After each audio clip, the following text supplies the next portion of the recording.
श्री शिवाय नमस्तभ्यम दोस्तों, हर हर महादेव। कैसे हैं आप? आशा करती हूँ सब ठीक होंगे और सुरक्षित होंगे।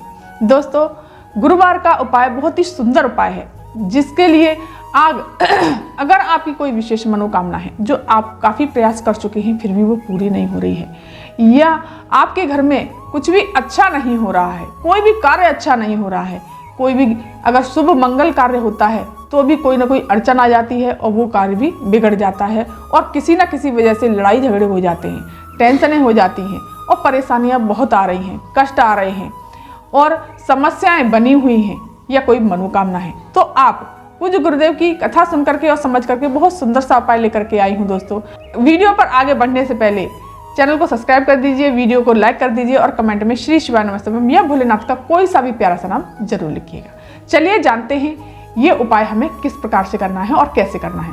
और दोस्तों, एक बात और बता दूं आपको, ये उपाय आप गुरुवार के दिन ही करें और अगर गुरुवार के दिन किसी वजह से आप नहीं कर पाते हैं तो इस उपाय को प्रदोष के दिन और शिवरात्रि के दिन भी कर सकते हैं। लेकिन दोस्तों, एक बात का ध्यान रखना, प्रदोष और शिवरात्रि अगर रविवार की पड़े तो इस उपाय को बिल्कुल भी नहीं करिएगा और नहीं तो आप गुरुवार के दिन ही इस उपाय को करिएगा।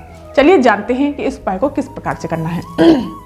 सबसे पहले आपको तांबे का कलश लेना है, उसमें जल भरना है आपको अपने घर से, अपने रसोई घर से, जो कि जिसमें आप पीने का पानी भरते हैं, अपना परिंदा जो होता है उसमें से आप जल भर लेंगे। और आपको चाहिए एक बेलपत्री।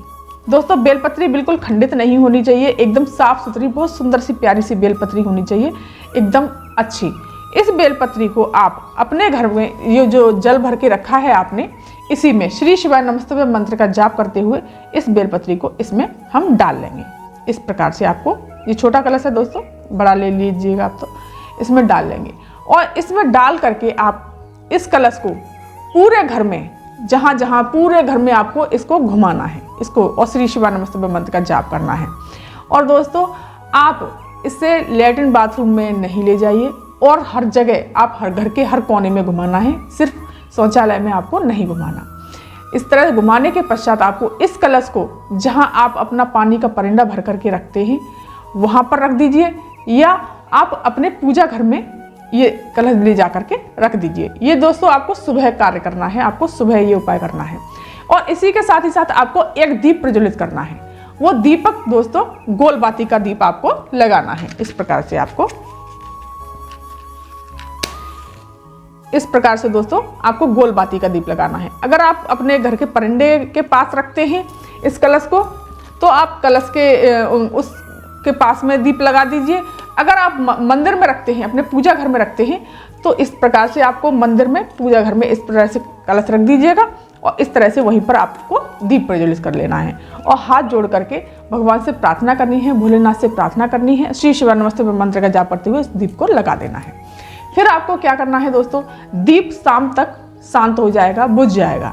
उसके पश्चात ये जल का कलश वहीं पर रखे रहने देना। शाम के समय, प्रदोष काल के समय पर आपको जाना है पीपल वृक्ष के नीचे, पीपल वृक्ष के नीचे जाना है और एक दीप और इसी प्रकार से दीपक ले जाना है आपको।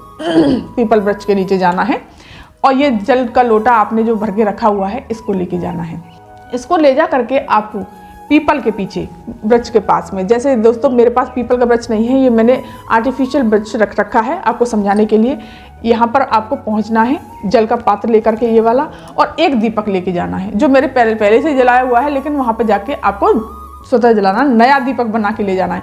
आटे का दीपक ले जाइए दोस्तों, नहीं तो आप मिट्टी का दीपक ले जाइए, जो आपके पास दीपक उपलब्ध हो वो ले जाइए। इस तरह से आपको दीपक ले जाना है और जल ले जाना है। सबसे पहले आपको श्री शिवाय नमस्तभ्यम मंत्र का जाप करते हुए पिपलेश्वर महादेव का नाम लेकर के पीपल वृक्ष के नीचे इस जल को आपको इस तरह से सारा का सारा समर्पित कर देना है। ये बेलपत्री भी वहीं पर गिर जाएगी। इस तरह से आपको सारा जल समर्पित कर देना है।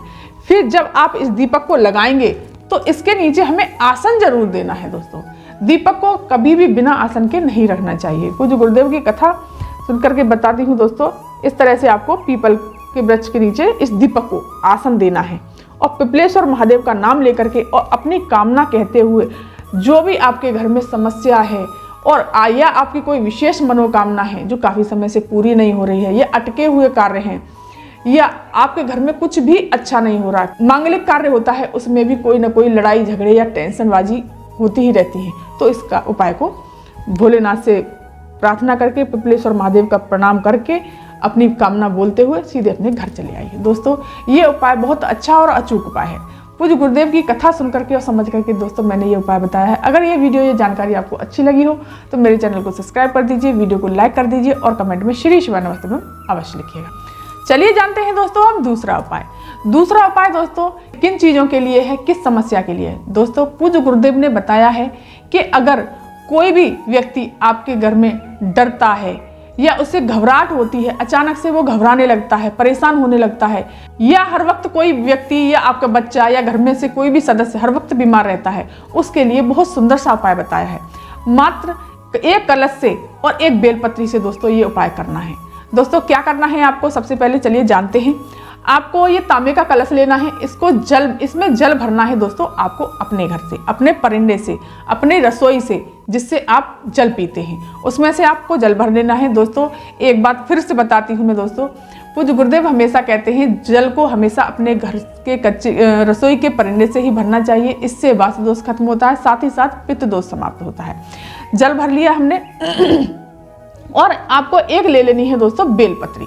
बेलपत्री दोस्तों बिल्कुल साफ सुथरी होनी चाहिए, एकदम सुंदर सी प्यारी सी, जो कि खंडित ना हो कहीं से भी दोस्तों छल्ले से बने होते हैं, उभार सा होता है, वो भी बेलपत्री भगवान शिव को या कहीं भी इस बेलपत्री को नहीं चढ़ाया जाता। ये बेलपत्री खंडित मानी जाती है।